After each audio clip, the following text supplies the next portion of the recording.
Não existe plano B na presença de Deus. Essa frase te incomoda um pouco? Me incomodou. A primeira vez que eu ouvi ela, me incomodou um pouco, né? Eu fiquei me perguntando, como assim? Não existe um outro plano, não existe um outro caminho quando eu estou na presença de Deus? Fica nesse vídeo. Eu quero te dar duas reflexões dessa frase e eu tenho certeza que você vai pirar.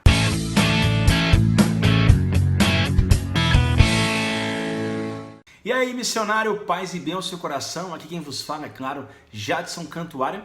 E nesse final de semana eu participei da reunião do Conselho Estadual da RCC aqui do Tocantins. Foi um momento muito fraterno, um momento muito bom. É sempre bom estar com os irmãos e tenho certeza que quem participa de conselho sabe que ali vira uma família, né? Até nas intimidades, nas brincadeiras, a gente vira uma família. E foi um encontro muito bom, um encontro maravilhoso que eu pude partilhar sobre as coisas do Ministério Jovem, na qual eu coordeno aqui em meu estado, e também outras coisas do Movimento Renovação Carismática Católica. E um dos repasses que o Reniers, nosso presidente estadual, trouxe para a gente foi uma fala, né, do Conselho Nacional, claro, do Dom José Aparecido, onde ele falava, né, em uma das missas para o Conselho Nacional, né, ele falava que não existe plano B na presença de Deus. E eu, de fato, fiquei muito intrigado, fiquei assim, incomodado. Como assim não existe um plano B? Como assim não tem um plano, um outro plano? Só existe o plano A na presença de Deus. E ali o Reniers foi explicando qual era a reflexão, qual era a tese, né, qual era o argumento dessa frase do bispo, né, que é um bispo muito estudioso, que é o Dom Aparecido, Dom José Aparecido. E aquilo entrou muito no meu coração, que eu desejo muito agora compartilhar com vocês aqui duas reflexões que veio no meu coração a partir dessa frase de que não existe plano B na presença de Deus. Se você quer ouvir essas duas reflexões, eu quero te convidar antes dela a se inscrever nesse canal, ativar as notificações e compartilhar esse vídeo se você achar que ele vai ser relevante para você ou para mais alguém. A primeira reflexão que eu tirei dessa frase foi que o Senhor nos chama desde o seio materno.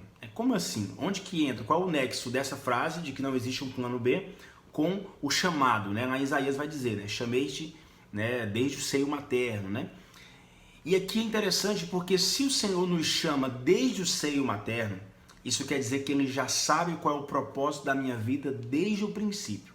Desde o momento em que você e eu fomos concebidos, a partir desse momento, Deus já preparou um caminho para mim e para você trilhar, né, e para ser feliz. Isso é o que nós chamamos de vocação. Então, nesse momento do seio materno, Deus já tem um propósito para mim e para você. E aqui que vem a reflexão, né? Então, se Deus já tem um propósito para mim desde o meu nascimento, isso quer dizer que não existe um plano B. E se eu sigo um plano B, que não é o plano de Deus, aí eu saio da frase, né? Eu não vou estar na presença de Deus. Então, quando eu estou na presença de Deus, não existe um plano B. Por quê? Porque Ele já pensou, Ele já sonhou algo para mim. E aqui que está o ponto, né? Eu preciso estar no plano A.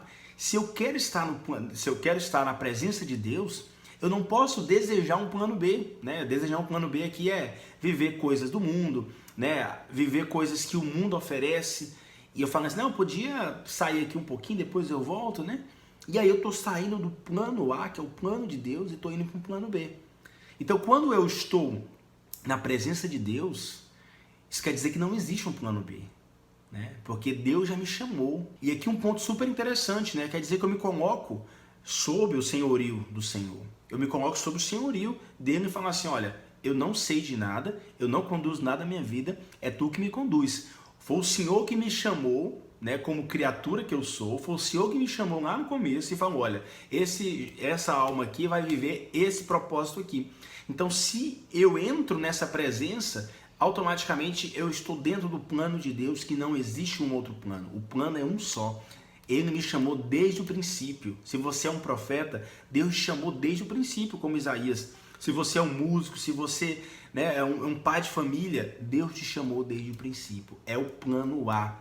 E quando você sai do plano A, então você não está mais na presença de Deus. Então, na presença de Deus, nesse aspecto, não existe um plano B. Só existe um plano A. A segunda reflexão que eu gostaria de fazer dessa frase, né, que não existe um plano B na presença de Deus, é que os planos de Deus, que é o plano A, eles testam a nossa fé. E como assim? né? Aqui eu vou dar dois aspectos dessa reflexão. A primeira é quando eu me decido por Deus, ou seja, entro na presença de Deus, então eu tenho um caminho a percorrer. E às vezes o caminho pode ser tão difícil que você fala, é impossível percorrer esse caminho. É impossível percorrer esse plano que Deus traçou para mim. Mas aí que tá o ponto, né?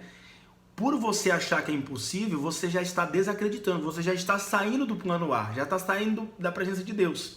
Por quê? Porque ele diz, né? Para Deus nada é impossível. Então, se ele te deu essa rota, se ele te deu esse plano, isso quer dizer que ele preparou tudo. E é aqui que é a fé, é aqui que é testada a nossa fé, é aqui que é testado, né, aquilo que nós vivemos, né? Nós vivemos para esse plano, Deus preparou esse plano para mim e para você. Então, se eu estou achando ele impossível, isso quer dizer que eu preciso ter mais fé, que se Deus preparou esse plano para mim, ele vai dar certo. Esse é o primeiro aspecto, né, da minha vida, né? O segundo aspecto é quando, por exemplo, você organiza um encontro, né? Você está organizando um evento que é de Deus, que é o teu chamado como ministeriado, como coordenador diocesano, coordenador de grupo de oração. Você organiza um evento e quando a equipe, né, da organização reza por aquele evento, Deus fala, eu quero isso e isso. Deus é bem claro, olha, eu quero que aconteça isso, quero que aconteça isso. E às vezes, para acontecer certas coisas dentro de um evento, é muito complicado, né? Às vezes parece impossível. E aí Deus fala, não, mas eu quero sim. Muitas vezes parte na parte financeira, né? Para na parte financeira. Quando você fala assim, não, mas isso aqui não dá, é muito caro. E aí às vezes a gente passa para um plano B, né? Pelo olhar humano, né? E esquece do plano A, porque não, o plano A é muito difícil e tal. E esquece que foi Deus que falou desse plano A. E às vezes a gente é testado a nossa fé, né? Existem vários exemplos, né? De pessoas que organizaram eventos, Deus quis daquele jeito, daquele tamanho, e o evento a princípio não ia se pagar, né? E de repente Deus foi lá e deu um checkmate ali, né? E mostrou que o plano dele era aquele, era para acontecer daquela forma, daquele jeito, né? E tantas coisas também sobre talvez uma coisa que Deus falou para mim, para minha vida, né? Visitar alguém ou fazer uma missão individual, e ali você pensa que é impossível, que não vai dar certo, e de repente você vai lá, é testado na sua fé, você prova a sua fé, e ali você diz, não, olha, realmente os planos de Deus são perfeitos, e você entende, né, que esse plano é perfeito. Então, nessas duas reflexões, primeiro, que o Senhor, ele nos chama desde o seio materno, e depois ele testa a nossa fé diante desses planos, né? Assim como ele fez com Abraão, né? Testou a fé de Abraão. Então, os planos de Deus, eles são únicos, tá? Você foi chamado, eu fui chamado desde o seio materno. Então, nós temos um plano, nós temos um propósito e nós precisamos seguir esse propósito. Desejo para você nunca entrar para o plano B. Desejo para você nesse dia não querer o plano B em hipótese alguma. Você se decidiu por Jesus, você se decidiu estar na presença de Deus hoje, permaneça no plano A, porque não existe plano B para Deus. Quem está na presença de Deus, não existe um plano B. Se você gostou desse vídeo, não esquece de se inscrever no canal, ativar a notificação e compartilhar. Se essa reflexão foi importante para você, compartilhe com um amigo, por que não, né? Por que não? Deus abençoe você e até o próximo vídeo.